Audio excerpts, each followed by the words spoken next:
इस कार्यक्रम के पुण्यार्जक हैं सौभाग्य कोहिनूर, श्री संजय जैन, श्रीमती ममता Jain, greater Kailash, Delhi, Shri Vijendra Jain, Shrimati Nirmal Jain, Gurugram, Shri Rajiv Jain, Shrimati Meenakshi Jain, civil lines, Delhi, Shri राजन जैन, श्रीमती मोनिका जैन, जनकपुरी, दिल्ली, श्री निर्भय कुमार जैन, श्रीमती रीता जैन, श्री राहुल जैन, आशीष जैन परिवार, मथुरा, उत्तर प्रदेश, श्रीमती कुसुमलता जैन, दादी जी, श्री राजीव कुमार जैन, श्री संजय कुमार जैन, प्रिंस जैन एवं समस्त चिरहौली परिवार, बरहन, आगरा।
महानुभाव, जीवन में संघर्ष बहुत है, जीवन में परेशानियां बहुत हैं, जीवन में तकलीफ बहुत है, जीवन में उलझने बहुत हैं, जीवन कमज़ोर बहुत है।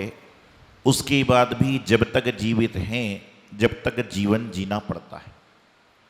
समस्याएं हैं, परेशानी है, तकलीफ़ें हैं, उलझने हैं, कमजोरी हैं। उसके बाद भी इंसान जब तक जीवित है तब तक उसको जीवन जीना पड़ता है, चाहे वह रो के जिए, चाहे हंस के जिए, चाहे नाराज होकर जिए, चाहे राजी होकर जिए, लेकिन उसको जीवन जीना ही पड़ेगा। अंतर इतना है कि कुछ लोग दुख में भी सुख को खोजने का प्रयास करते हैं और कुछ लोग सुख में भी दुख को खोजने का प्रयास करते हैं। सुख मिलता कहाँ पर है? वैसे तो आप कहते हो मिलता है सच्चा सुख केवल दिनराज तुम्हारे चरणों में, गाते हो ना, बचपन से गाते हो। लेकिन सुख की कामना करने यहां पर आते हो और कदाचित सुख की प्राप्ति हो जाए तो फिर दोबारा कब आओगे? जब जीवन में कोई दोबारा दुख आएगा। कहते हैं दुख में सुमिरन सब करें, सुख में करे ना कोई, और जो सुख में सुमिरन करे सो दुख काहे को होए। परमात्मा का, गुरु का, जिनवाणी का ये सहारा जो है ना, ये दिखता नहीं है, लेकिन यह ऐसा सहारा है जो डूबते को तिनके की भांति है कि नदी में डूब रहा है, लेकिन तिनका मिल जाए तो ये नदी में डूबने से बच सकता है। अभी पंडित साहब बता रहे थे कि हवा, पानी, जल, अग्नि, ये छोटे छोटे से भी आ जाए तो पूरे ब्रह्मांड को हिला सकते हैं। छोटे छोटे से अच्छे कार्य भी आपके बहुत बड़े बड़े कार्य हो जाते हैं। जितने लोग आप यहाँ पर बैठे हो, आप खुद सोचना कि जब आपने होश हवास में पहली बार भगवान के दर्शन किए थे, दर्शन से तो आपने 40-45 के दिन से प्रारंभ कर दिए होंगे, लेकिन जब आपने अपनी होश हवास में किए होंगे कि भगवान के दर्शन कैसे किए जाते हैं, आपने अपने होश हवास में भगवान जिनेंद्र का कलश किया होगा, आपने अपने होशो हवास में जब मुनि महाराज को आहार दिया होगा। होश हवास मतलब ये नहीं कि आप होश में नहीं थे, होश में तो थे, लेकिन पहले आपको समझ नहीं थी कि दर्शन कैसे करना, आहार कैसे देना, पूजन कैसे करना, जिनवाणी का स्वाध्याय करना। उस समय आपके जीवन में कितनी उमंग आई थी जब पहली बार आपने गुरु को आहार दिया था, जिनवाणी का पठन किया था, हाथ में कलश लेकर भगवान का अभिषेक किया था, पहली बार जिन मंदिर में गए थे, उस समय आपके अंतरंग में कितनी तरंगें आई थीं, आपके अंतरंग में कितने भाव प्रकट हुए थे, आपके अंतरंग में आपको कितनी खुशी हुई थी। इस बात का विचार करोगे तो आपको लगेगा कि वह खुशी हमसे कहीं ना कहीं दूर हो रही है, वह कहीं ना कहीं उस चीज से हम दूर भागे जा रहे हैं। क्योंकि पहले आप भगवान के दर्शन करते थे, खुश होकर करते थे, और आज दर्शन कर रहे हो किसी की खुशी के लिए कर रहे हो। किसी की खुशी के लिए मतलब बच्चे का जन्मदिन है, माता पिता ने कह दिया भाई मैं पार्टी में जब जाऊंगा जाऊंगी जब तू प्रातः काल में मंदिर में आकर अभिषेक करेगा, तो मजबूरी में आके अभिषेक कर रहा है। वह मन से नहीं कर रहा है, वह मजबूरी में आके अभिषेक कर रहा है। और मन से तो जब होता है जब माँ को पहले ही कह देता है कि आज मेरा जन्मदिन है, आज मेरा रिजल्ट है, आज मेरा इंटरव्यू है, आज मैं पहले भगवान का आशीर्वाद लूंगा, गुरु का आशीर्वाद लूंगा, जिनेंद्र भगवान की पूजन करूंगा, उसके बाद मैं अगला काम करूंगा। तो माता पिता को अंतरात्मा से एक बड़ी खुशी मिलती है कि कम से कम हमारे बच्चे मंदिर जाने के भाव तो बना रहे हैं। जिस दिन आप उठने के बाद आपके बच्चे ये कहें कि आज माँ मुझे 100 रुपये देना, 500 रुपये देना, 5,000 रुपये देना, आज मेरा मन है कि मैं भूखे व्यक्तियों को भोजन कराऊंगा, तो समझ के चलना कि माँ बाप सोचेगी कि आज मेरी कोख धन्य हो गई जो मेरे यहाँ पर ऐसे बेटे बेटी का जन्म हुआ जो परोपकार का कार्य करना चाह रहा है। अब यहाँ पर बात इतनी सी है कि ये संस्कार, ये भाव लोगों के अंदर कैसे आएंगे,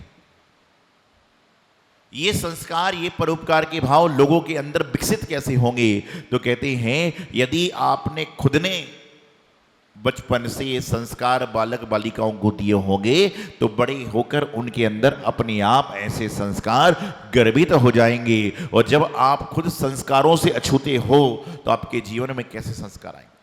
सत्संग का बड़ा महत्व है, जीवन में संगति का बड़ा महत्व है। पानी की बूंद गिरती है, सीप में जाती है तो मोती बन जाती है, और सांप के मुंह में जाती है तो जहर बन जाती है, और ऊपर धर्मनाथ भगवान के मस्तक पर जाती है तो एक गंधोदक बन जाती है। तो पानी की बूंद वही है, लेकिन उसका संगति का महत्व है। भगवान के मस्तक पर, भगवान के चरणों में जाती है तो एक गंधोदक बन जाया करती है, नाग के मुंह में जाती है तो जहर बन जाया करती है, और सीप के मुंह में जाती है तो मोती बन जाती है। संगति का ही तो फर्क है कि आपकी संगति कैसी है। आपकी यदि संगति अच्छी है तो आपको किसी को कोई समस्या की आवश्यकता नहीं है। आज वर्तमान में आप अपने फोन में आज घर जाकर मेमोरी में फ्रेंड लिस्ट चेक करना। आपके फोन में ऐसे ऐसे फ्रेंड्स होंगे जिनसे आपका कोई वास्ता भी नहीं है। काम वाले का नंबर है, कर्मचारी का नंबर है, दुकानदार का नंबर है, दूध वाले का नंबर है, धोबी का नंबर है, नाई का नंबर, पता नहीं क्या क्या नंबर हैं। लेकिन क्या आपके फोन में उस व्यक्ति का नंबर है जो आपको सन्मार्ग से, जिन मार्ग से, जिन धर्म को जोड़ सके। यदि 1000 नंबर हैं तो 2 नंबर ऐसे हैं तो समझ के चलना कि फोन कहीं ना कहीं सुरक्षित है। आपके फेसबुक पर, आपके ट्विटर पर, इंस्टाग्राम पर ना जाने बहुत सारे फ्रेंड होंगे जिनको आप जानते भी नहीं हो, लेकिन फेसबुक पे फ्रेंड है। करने की क्षमता मांगता हूं, उसके साथ में रहने का प्रयास करता हूं। वह उसके पास पहुंचा तो देखा मित्र दरवाजा खोलकर खड़ा था। उससे कहा, आओ मित्र, मैं तुम्हारी रक्षा करूंगा। उसको लगा कि दाल में कुछ काला है। जो साथ में रहने वाला मित्रता ने सहयोग नहीं कर रहा, जो बीच में मिलने वाला नहीं कर रहा, इससे तो मैं 8-10 दिन में मिलता हूं, मैं मेरी सहायता क्या करेगा। वो भागने लगा, पीछे मित्र पकड़ने लगा, रुक जाओ मित्र, मैं तुम्हारी रक्षा करूंगा, रुक जाओ मित्र, मैं तुम्हारी रक्षा करूंगा। लेकिन वह नहीं रुका, भागता रहा। मित्र ने उसे पकड़ लिया और पकड़ के अपने घर में लाया। पहले उसको खाना खिलाया, पानी पिलाया, नहलाया, कपड़े बदले, और उसके बाद कहा, मित्र, जब तक मेरी श्वास में श्वास है जब तक तुम्हें कुछ नहीं हो सकता। ये बात राजा को खबर लगी। राजा ने अपने सेनापति भेज दिए कि जाओ उसको पकड़ के लाओ, दोनों को पत्थर पकड़ के लाओ। जब वह पकड़ने गए तो मित्र ने कहा कि जब तक मेरी श्वास में श्वास है तब तक मेरी मित्र का बाल बाका नहीं हो सकता। कौन सा मित्र कह रहा है? जो 8 दिन, 15 दिन में, 4 दिन में मिलता है। इतने में फिर राजा ने मंत्री को भेजा, और जब कोई भी नहीं आए तो राजा स्वयं तलवार लेकर पहुंचा कि बोले, तू मेरे बेटे को छोड़ता है कि नहीं तो मैं तुझे धड़ से तुम्हारा सिर अलग कर दूंगा। इतने में जो अंदर मित्र था वह भी तलवार लेकर बाहर, चक्कू लेकर बाहर आया कि जब तक मेरे प्राण में प्राण हैं तब तक मेरे मित्र को कोई कुछ नहीं कर सकता। ये बात राजा ने सुनी तो राजा ने उसका अभिनंदन किया और अपने पुत्र से कहा, देखो तुम्हारा सच्चा मित्र कौन सा है। वह नहीं जिसके साथ तुम 16 घंटे रहते हो, वह नहीं जिसके साथ तुम 10-20 मिनट रहते हो, बल्कि वह है जिसे तुम अष्टमी चतुर्दशी को 15 दिन में एक बार मिलते हो। और यही हमारे साथ में हो रहा है। हमारे जीवन में भी 3 मित्र हैं। एक तो वह मित्र है जो मंदिर मित्र है। मंदिर हम कब जाते हैं? अष्टमी को, 14 को, 3 दिन में, 4 दिन में। हम 5-10 मिनट किससे मिलते हैं? रोज 5-10-20 मिनट हम होटल में बैठते हैं, इधर उधर खाते पीते हैं, और हम 17 से 20 घंटे, 16 घंटे परिवार के साथ में व्यापार में लगे रहते हैं। ध्यान रखना, व्यापार वाला जो मित्र है वह आपको पकड़ में जेल में डलवा देगा।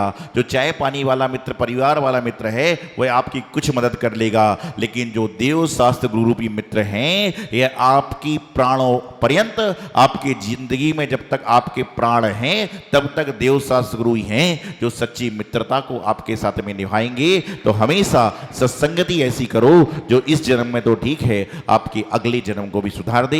यही जीवन का सार है। तो मैं आपको इतना ही कहना चाहता हूं कि आपके जीवन समस्याओं में है, आपका जीवन परेशानियों में है, आपका जीवन तकलीफों में है, लेकिन इन सब के बावजूद भी यदि आपके साथ में देव शास्त्र गुरु का सत्संग है तो परेशानी में भी आपको रास्ता निकल जाएगा, उलझनों में भी आपको लड़ने की क्षमता मिल जाएगी और आपकी कमजोरी भी आपकी शक्ति बन जाएगी। लेकिन देव शास्त्र गुरु के साथ में आपको भी रहना पड़ेगा।